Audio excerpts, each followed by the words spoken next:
My name's Emily Abbate. I'm a wellness coach and I host a podcast called Hurdle. We are packing the Brooklyn backpack for a day of running around New York City.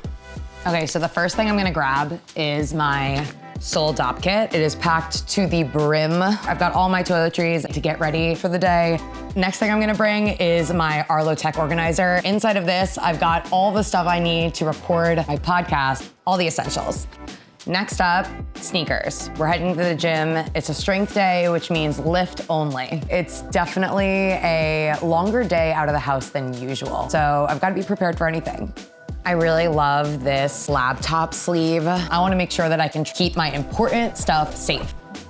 Water bottle. Can't forget my keys. Okay, for the front, we've got a place for my cards and all the other stuff that I want easily accessible. And then last but not least, I always like to have my sunglasses in reach. Now, if I was just going to the gym, my Cairo Sling is my go-to. It holds everything I need. All right, all packed. Thanks for hanging out with me.